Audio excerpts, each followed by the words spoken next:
Pues vamos a disfrutar la mesa de los miércoles. Saludamos con muchísimo gusto. Roy Campos, ¿cómo estás, Roy? Qué gusto. Hola, buenas tardes. Gusto en verte, Gregorio. Igualmente. René Casados, ¿cómo estás, René? Estimado Goyo, ¿hacia dónde apunta la brújula siempre? Hombre, aquí el mero norte. Hacia el norte. Saludo para ti, para los regios. Igualmente, René. Don Pepe Fonseca, lo saludo con mucho gusto y venga esa provocación. Un placer saludarte, Gregorio. Igualmente. Mira, son días para recordar la independencia, las horas oscuras aquellas de 1847, cuando sobre Palacio Nacional ondeaba la bandera de Estados Unidos. Horas oscuras por las divisiones, por las rijosidades y las mezquindades políticas que tuvieron su secuela en la Guerra de Reforma. Esa guerra que, según mi admirada historiadora Berta Hernández, la definió así: cuando ocurrió el histórico, sangriento y brutal encontronazo entre dos visiones de futuro para México. Fue un encontronazo de una generación de gigantes, señores, en las que había gigantes en el bando liberal y en el bando conservador. Hoy solo vemos las mezquinas divisiones, las rijosidades políticas y un presidente que trae a la oposición y a la opinión informada y publicada como loros a toallazos. Mi abuela, que era muy díscola, diría que a la oposición y a la opinión informada y publicana, el presidente los hace como hilachos. A ver, Pepe, mira, ya que te metiste a las cosas históricas, efectivamente ese evento que de repente no se nos da en la primaria, luego lo vamos aprendiendo, donde la bandera mexicana no ondeó en el Zócalo, no ondeó desde septiembre del 47 hasta junio del 48, o sea, muchos meses, o sea, no, y jamás se ha pedido, como se le pide a España que ofrezca disculpas por lo que, jamás se ha pedido unas disculpas por ese acto que llegó hasta el corazón de un país que ya existía, porque la otra no existía, pero lo quiero dejar un poco azul. Estamos en una época donde se intenta reescribir la historia, de reconstruir la historia. Si el presidente desde que llegó, cada mañanera es una clase de historia, como si fuera el Olimpo de la historia y su palabra fuera verdad, y trata de reconstruir pasajes, a veces no se pueden comprobar, pero ahí están, y trata de reconstruir una historia, por ejemplo, el indigenismo, ¿no? Todo de validar las corrientes indigenistas, quitar a Colón de donde está, intentar poner otra cosa. Sí estamos en una época de reescribir la historia de México e instaurar un evento que no se debería inscribir en la historia cuando está ocurriendo. Si la 4T realmente quiere ser un movimiento histórico, eso lo tendrán que escribir los historiadores, no los políticos que lo están haciendo. O sea, sí tenemos que tener mucho cuidado, y hablo de la historia porque hoy es 15 de septiembre, ¿no? Y hoy estamos prácticamente dispersos mientras ocurren tragedias, pero estamos dispersos en el festejo de la independencia de México. Exactamente, René. Una sensación atípica, ¿no? En miércoles de rompesemana, donde hay una acumulación de muchísimos acontecimientos, como no solamente el que haya esta pretensión que casi todo gobierno tiene del uso político de la historia y de revisitar la historia y de reescribir la misma, y más allá de los lugares comunes de que la historia la hacen los triunfadores o los que tienen el poder. Pero, ¿qué es lo que estamos viviendo? Pues estamos viviendo, sin embargo, muchos acontecimientos, 15 días, ya casi en el ciclo por cerrar el verano tempestuoso, ¿sí? Y de gran intensidad, no solamente por complejos acontecimientos que nos están pegando en desastres, en contingencias, en inundaciones, sino lo que sucede en la agenda de discusión misma. Esta es la intensidad que en un santiamén pasamos de la inédita controversia por la decisión de la Corte de la descriminalización del aborto, ¿sí? Para pasar a la ley de revocación de mandato, para irnos a la crisis migratoria y esta situación paradójica de un dilema de si la llamamos política de migración o de antimigración, la ley del juicio político y de declaración de procedencia o de desafuero. Y así nos hemos ido hasta el escándalo de Acción Nacional con esa firma contraproducente de la llamada Carta de Madrid, la ley de Marina, que ya vislumbra cómo vendrá también la aprobación de la ley de la Guardia Nacional. René. ¿Mandé? Me das la razón. Sí, así es. Es justo a lo que voy, don Pepe.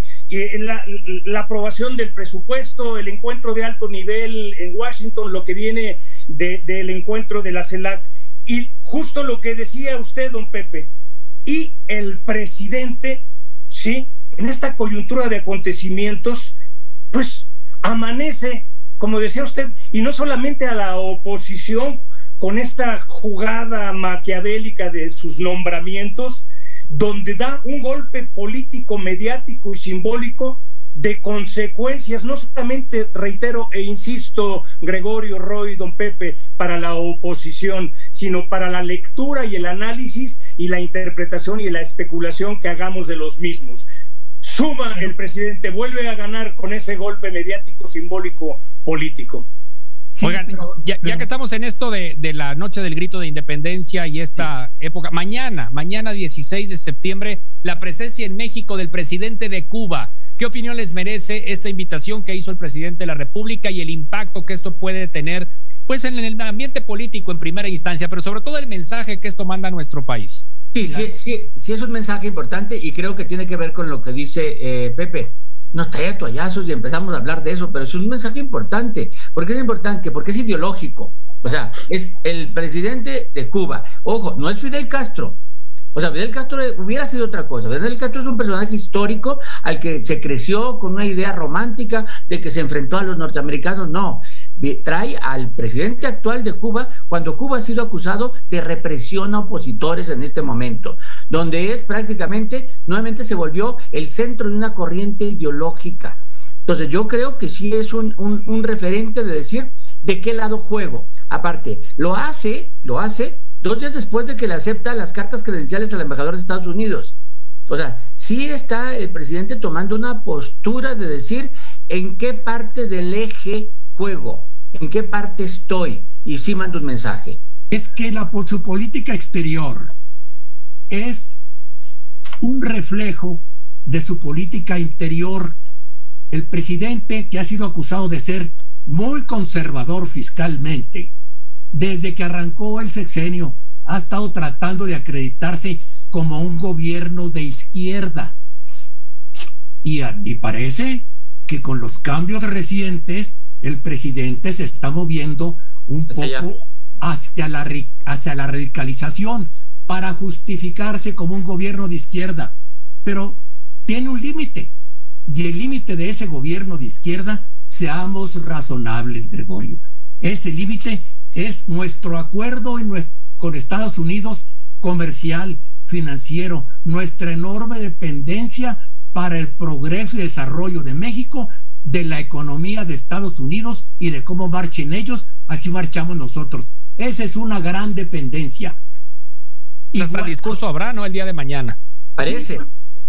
Y esto, mira, Goyo, esto se enmarca en lo que se está dando en llamar, se ha venido llamando el activismo, el llamado activismo de política exterior diplomática del presidente. Y hay también en las últimas semanas, y el mismo nombramiento de Quirino Ordaz se inserta en todo esto. Y considerada como una acción política calculada, deliberadamente bicéfala, esquizofrénica, dicen otros, de el presidente de ir hacia los 2 espacios en el hemisferio occidental, la de América del Norte y la de los estados latinoamericanos y del Caribe, y con Brasil también ahí. El presidente se mueve como la chimoltrufia. Mira, en el caso de los embajadores, es la política de la chimoltrufia. El presidente nos habla que designa a Quirino Ordaz como embajador en España y a Antonio Echavarría que lo va a designar no sé dónde o en qué puesto le va a dar, pero como un ejercicio de pluralidad. Pero a ver, quedémonos con el caso del ya casi exgobernador de Sinaloa, el caso de Quirino Ordaz. No hace muchas semanas que el presidente, cuando había designado Ebrard a una poeta poblana para que fuera la agregada cultural en la embajada de España, la rechazó el presidente y dijo con este argumento que como esta poeta lo había criticado, el argumento del presidente fue que no podían tener representando a México en el exterior a una persona que no estaba de acuerdo con los principios de su gobierno. Sí. Entonces, la pregunta que nadie le ha hecho al presidente, y obviamente en el entorno del amigable nadie se la va a hacer, pero la pregunta es, ¿Quirino está de acuerdo ya con los principios de la Cuarta Transformación? ¿O el presidente se contradijo? Yo tengo respuesta ahorita. Tengo respuesta ahorita. ¿Qué les parece si vamos a los anuncios y regresamos con la respuesta de Roy Campos a lo que está mencionando don Pepe Fonseca y René Casados, que también está con nosotros en la mesa de los miércoles? Continuamos. Es miércoles de Mesa Política con Roy Campos, René Casados y don Pepe Fonseca. Entonces, Quirino Ordaz, próximo embajador. La respuesta que tenías, Roy, y de una vez podremos avanzar hacia las conclusiones de esta mesa política. A ver, mira, dos cosas. Uno, la presencia del presidente de Cuba en México puede quedar en un acto anecdótico como la presencia de Maduro, la toma de posesión de López Obrador, o puede ser trascendente dependiendo de las palabras y de la forma en que las diga. Hay que esperar los discursos. A lo mejor puede ser un acto diplomático. La invitación a gobernadores como Toño Chavarría o como Quirino Ordaz a integrarse al gobierno federal no nos debe de extrañar. Primero, una cosa es que no coincidan con su gobierno y otra cosa es que sean críticos de su gobierno, porque seguramente entre el sistema exterior hay muchos que no coinciden con su gobierno. Hay gente que trabajó con el PAN y con el PRI. Y en México hemos tenido exgobernadores priistas trabajando, como Beatriz Paredes, como Enrique Martínez, como Otto Granados, trabajando en gobiernos panistas. No es que coincidan con ellos, es que simplemente son buenos empleados, no tienen que coincidir, nomás no volverse críticos. Y tercero, se nos está olvidando la trascendencia histórica que estamos viendo en este momento político. ¿Por qué? Mañana, en unas horas, Laida Sansores en Campeche, serían 5 mujeres gobernadoras, nunca las hemos tenido, serían 5 y acumulándose. El domingo, con el cambio de gobierno en Nayarit, al entrar una persona de Morena, Morena va a tener en ese momento 12 estados.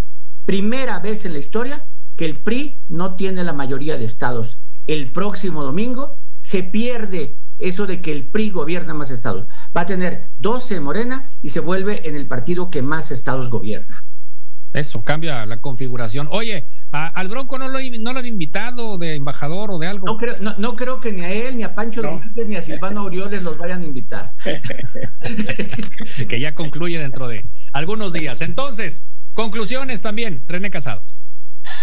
Goyo, lo que mencioné, comunica, es un mensaje muy importante, es un golpe mediático, simbólico, político, comunicacional, de una intencionalidad política, como siempre, muy calculada por este gran animal político y las habilidades retóricas comunicacionales que tiene el presidente, que provoca ruido, disonancia en los adversarios, en la oposición, como dije, y que crea agenda, que distrae, que le da réditos, que es capitalizable, que coopta, ¿sí? que coloniza, que subordina, que protege, aparece ahí también como un gran protector, incluyente, corriéndose al centro, ¿sí? Sin dejar de observar lo que con precisión observó don Pepe, a lo que yo también iba a ir, que es una incoherencia y una incongruencia al arguir que se oponía al nombramiento de Brenda Lozano por no coincidir con el gobierno y por no comulgar con valores y principios del mismo, ¿sí? Cuando en este caso está nombrando a un político que a lo largo de su carrera ha profesado principios, valores, plataforma política distinta a la de él y a la de la Cuarta T. Bueno, son cuestiones del pragmatismo, se diría o se dice, pero así es esto. Un gran animal político que sigue ganando. yo creo que no está de más que digamos felices fiestas patrias. Claro. Y viva México, valedores. Eso, que viva México. Gracias, Goyo. Gracias, Roy. Gracias. Un fuerte abrazo, René. Y don Pepe Fonseca, la conclusión de esta mesa política de hoy, miércoles 15 de septiembre. Todo lo que hace, hasta los invitados que trae al 15 de septiembre, son provocaciones políticas del presidente. El presidente tiene una gran preocupación, más allá de las realidades que Roy describía, tiene una gran preocupación. Es que su movimiento no se ha podido convertir en un partido que sea institucional. Sigue siendo el movimiento que encabeza un caudillo. Y eso es lo preocupante, que el presidente parece que su legado es que nos va a regresar 90 años a ser de un país de instituciones que empezamos a hacer hace 90 años, a volver a ser un país de caudillos como éramos después de terminar la revolución. Y quiero terminar con una sola frase, Gregorio, que espero que a todos les guste. Sí, señor. Es una definición de la ética que hace Fernando Savater. Y la resume así. Dice que la ética se resume en 3 virtudes: coraje para vivir, generosidad para convivir y prudencia para sobrevivir. Muchísimas gracias.